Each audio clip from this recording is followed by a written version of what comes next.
Hi everybody, thanks for watching this video. My name is Kim Hall and I'm the Membership Services Representative for Individuals.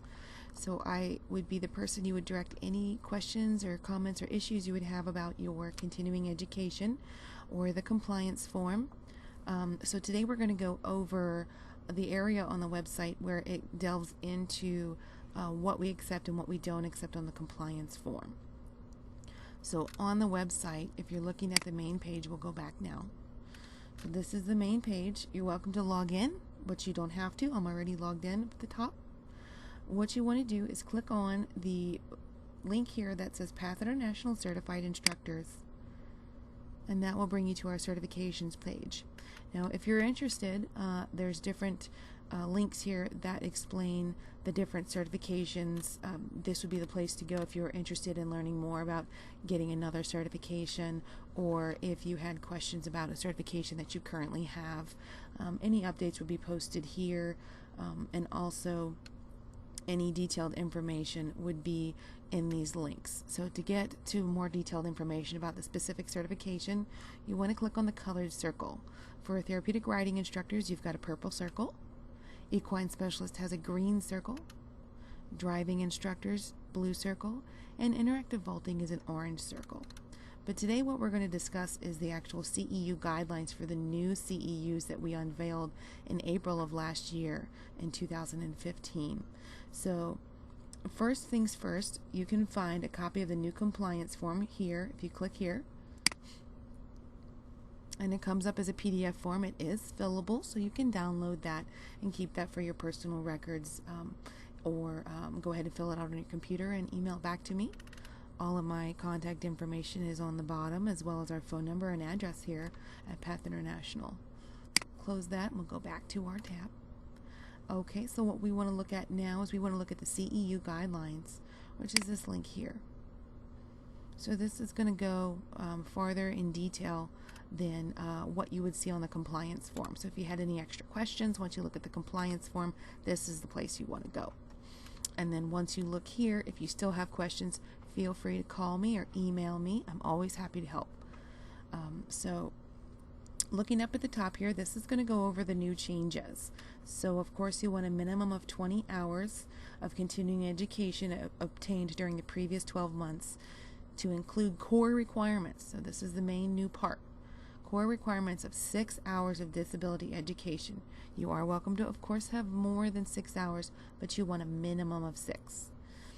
So when we say disability education, it is defined as educational activities that provide the student with greater understanding of the physical, social, cognitive, and/or behavioral impacts experienced by individuals with disabilities, mental health disorders, or emotional trauma. The education received should help the instructor understand how to communicate with and more effectively instruct a wide range of EAAT participants in order to increase the efficacy of the learning environment. So basically that's a fancy way of saying we'd like you guys to get more education and up-to-date information to better help you serve your participants in the ring. So some examples of our disability education would be disability-related conferences or meetings for things like ADD, ADHD, autism, Down syndrome, learning disabilities, sensory processing, and other issues. Another topic would be special education conferences or meetings. This is probably going to play into mostly in teachers in school districts, and especially special education teachers. I know a lot of folks who are instructors with us are also teachers. So any of those conferences, meetings, trainings that you have to go to for your teaching, you can also, for the most part, count those as CEUs with Path International. Also for OTs, PTs, and SLPs, any of your conferences and meetings can also count towards CEUs for us here at Path International. Veterans-related education as well, emotional trauma, phantom limb syndrome, that would have to do with amputees, PTSD, traumatic brain injury, otherwise known as TBI, etc. So that would be other things, might include military sexual trauma. Issues like that definitely count as disability education. Also, any conferences and meetings on general mental health related issues for adults and children. So no matter the age group, we always want you guys to stay informed with the most current information on the different participants and their disabilities or other issues they may have that help you guys. Okay, now the second part of the core requirements is a minimum of 2 hours relevant to each certification that you hold. So this is briefly gone over on the compliance form, but what we're looking for is for Master, Advanced, and Registered Writing Instructors. You guys will need to receive 2 hours of writing lessons or mounted or unmounted coaching. And we define coaching as a Path International instructor observing another Path International instructor who has less experience than them, giving a lesson, and then you would provide that instructor with positive and constructive feedback on their writing or instruction. So you're welcome to give those coaching hours or receive those coaching hours. And when documenting that, you'll want to make sure you put the name of the person, of the other Path International instructor, and their membership ID number. So if needed, I can look that up and verify that you guys are both Path International instructors in good standing. Now, another option you have if you're unable to coach and for some reason are not able to do the writing lessons is you may attend a clinic with an emphasis on instruction or teaching techniques. So a lot of times that's going to play back to a lot of you folks who are teachers. Anytime you attend a conference and you're working on teaching techniques that better you as a teacher and increase your mental toolkit to better instruct your students, you can definitely count that in place of the 2 hours of writing lessons. Driving instructors, you'll want to have 2 hours of driving lessons that you have received or coaching. Now, I've defined that as above, but of course now this would apply to driving lessons specifically. So you would be on the ground or driving, or of course you can attend a clinic with an emphasis, of course, in instruction and teaching techniques. Interactive vaulting instructors, again, receive 2 hours of vaulting lessons, or you can do the mounted or unmounted coaching. And now, of course, this would be specific to vaulting lessons. Or attend a clinic with emphasis on instruction or teaching techniques. Equine Specialist in Mental Health and Learning, ESMHLs. You guys can receive 2 hours of unmounted lessons or groundwork skills. Or you can attend any lessons or clinics, workshops that have to do with horse behavior. So this is going to be a little different for you ESMHL folks than it was in the past. In the past, we were having you guys focus on the mental health and learning. And what we're doing now is we're going back to that equine specialist portion. So even though when you have these hours, you may even go back and they might even double dip with the 6 hours of disability education, but that's okay for equine specialist. Okay, now the next piece, and this is a hot button issue as well.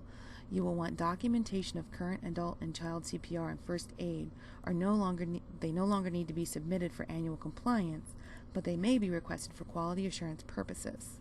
So what that means is we want you guys to continue to keep your adult and child CPR and first aid certifications current, but you don't need to turn them in to me each year now when you do your compliance form. We want you to keep those for your own personal records or at your center's records. And the only time we would ask for those is if we were auditing you or if for some reason you needed to reinstate your certification and membership. Then, of course, we would ask for copies of your first aid and CPR. And please also remember that we do not accept 100% online first aid and CPR. You are welcome to do hybrid or blended courses, but you'll do want to make sure that your final exam for those certifications is in front of a live instructor.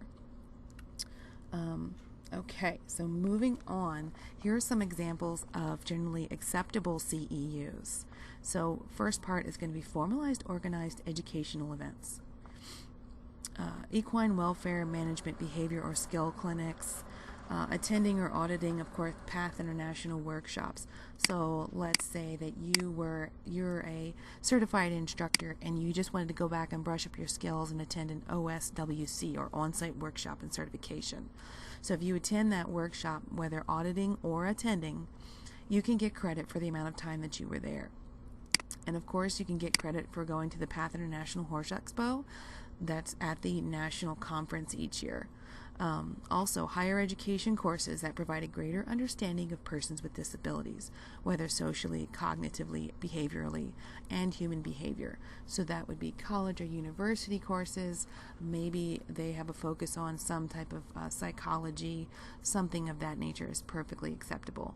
Also, college level anatomy, physiology, and biomechanics are perfectly acceptable. Also, individual professional activities. So here are some things that are new this year that we weren't accepting before. The first one is writing and submitting papers, articles, or materials for publication, including Path International materials. So if you're writing manuals, if you're writing articles for a newspaper or a magazine or any pamphlets or any type of materials that you might give out at your center for training purposes or informative purposes, you're welcome to submit the hours that you put into creating those documents. What we'd like you to do in documenting is, if it's an online material, please provide me the web address so that I can go look at that, or a location where I might be able to find your article or materials. Another thing is presenting on topics or research related to EAAT at professional conferences, symposium, clinics, and panels. So this is something we had accepted in the past, where you're presenting on a topic, and of course the topic discussed in your presentation would dictate whether it, of course, would go towards disability education or general CEUs. Also, instructing Path International workshops. So each workshop, if you're an evaluator, each workshop may be applied to both instructor and evaluator compliance.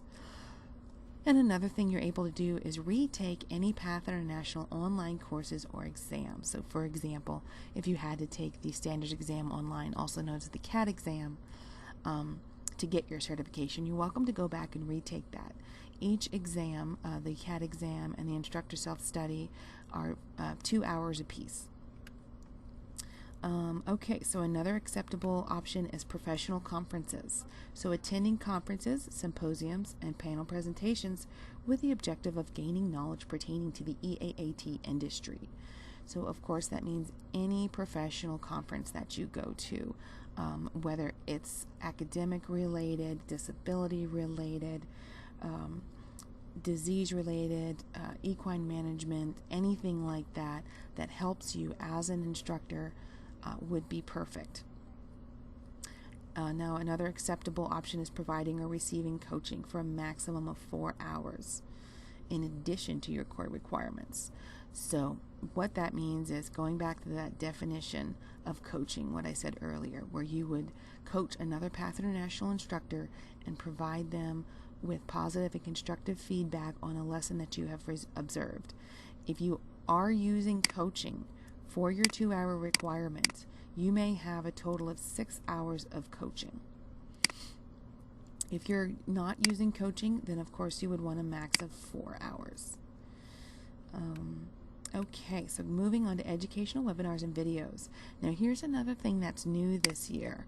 We've added the acceptance of videos for your CEUs.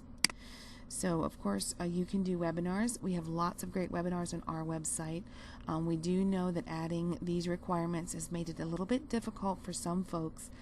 So having more online options is definitely helpful. So take a look at our website under the online store on the educational materials.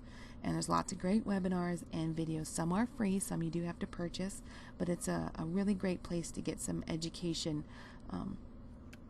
Another thing you can do is, of course, it is open to other online opportunities. So if there's a college or university that you know of that has great webinars and videos, you're welcome to, of course, use that. Any online courses are fine as well. I do know that the Autism Society has some wonderful free webinars that would count as disability education. So you might check out their website as well. And the new part is videos. So So not only does this count for online, but offline as well. So for example, if you had a video by an equine professional or another professional association, that's acceptable. So if you had Pat Pirelli video series, we used to not accept that, but now we do. So you're welcome to watch that video series and count those hours towards your CEUs. There's also some examples here. Here's a link to the online stores. If you're watching this video, just click right there, and it'll take you to where the webinars are. And also, we have a link to the sessions available from the 2014 conference, and I do know we're working on getting those up for 2015 conference as well. Okay, another new thing is academic or outcomes-based EAAT research. This is something we hadn't accepted in the past. But what we're saying now is you can turn in the hours you spent on doing a research project that has to do with EAAT. So basically it says participation in and development or analysis of research pertaining to the EAAT field. What we'd like you to do in documenting it on your compliance form is please put the name of the research institution as well as your supervisor's name. So that way, if we need to look back and double check that it is valid, then we can do that. Okay, now moving on to the next thing, receiving lessons and or evaluation for skill mastery. So that's a maximum of 4 hours. Now for those of you riding instructors who have to have lessons as an option for your required 2 hours, you can have a maximum of 6 hours. If you are not using your lessons for your requirement, you can have a maximum of 4 hours. Now, another new thing is volunteering for Path International. So that would be judging for a Path International Member Centers show, or the Special Olympics or Paralympics, or attending a Path International Member Center volunteer training. And another option would be volunteering for Path International on a committee, subcommittee, task force, work group, or any other position for at least 1 year. We'll give you a maximum of 2 hours for that. Okay, so that's an explanation of generally what we accept. Now remember, of course, this is a general list and is not it is not limited just to what's on this list. You're welcome to branch out. And if you have any questions, if something's acceptable or not, definitely, again, call me or email me. I'm happy to confirm it for you. It's always easier to ask questions first rather than going back and having to fix something. So I can definitely do that for you guys. So let's move on to activities that will not be accepted for CEUs. Number 1, participating in exercise classes or personal training.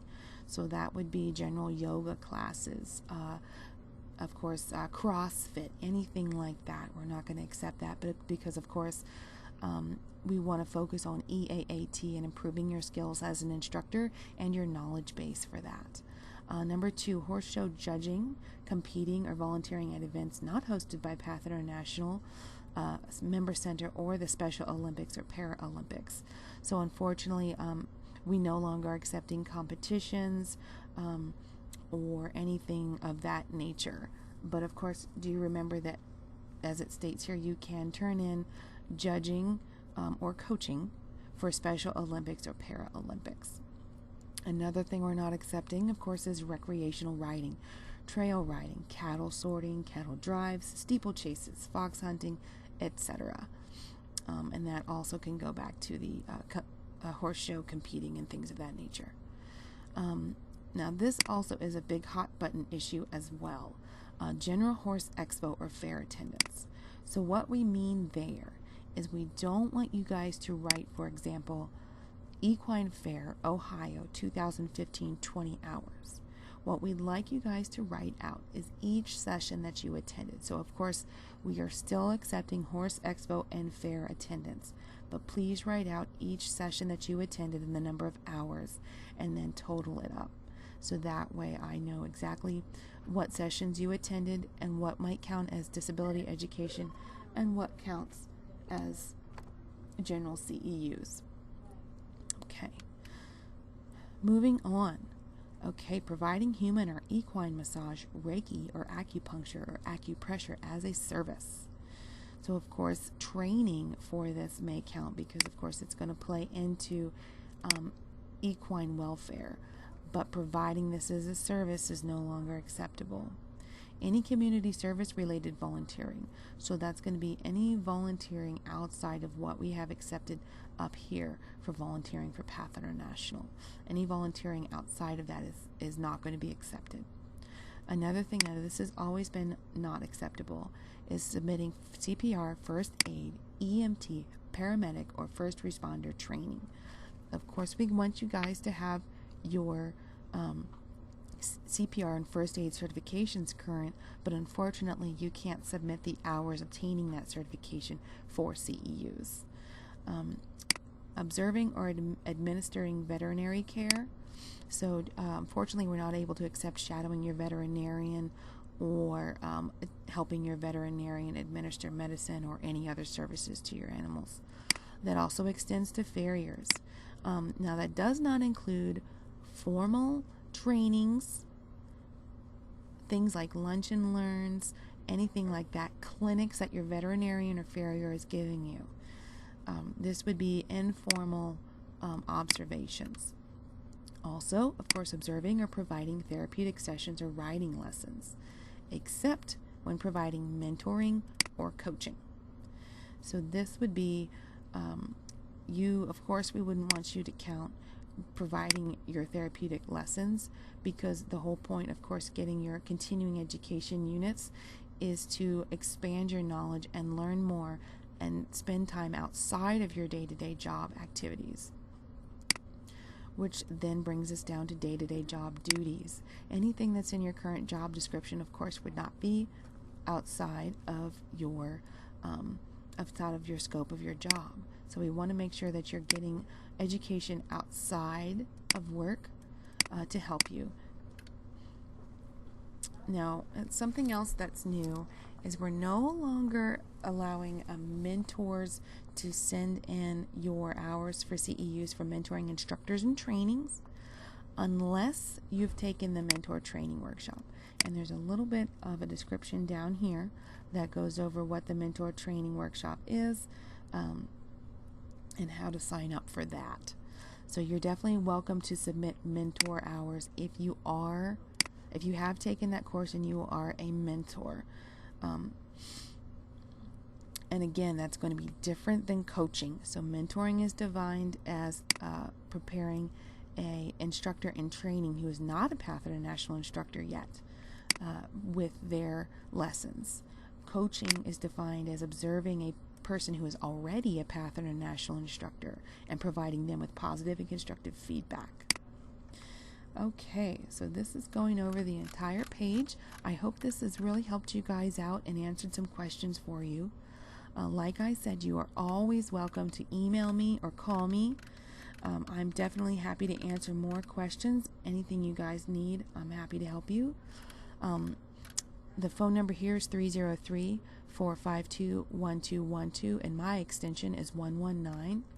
And you're always welcome to email me, and my email is khall@pathintl.org, and I'll spell that for you.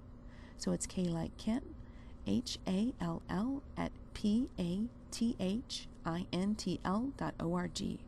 Thank you so much for watching my video, and I hope you learned a lot.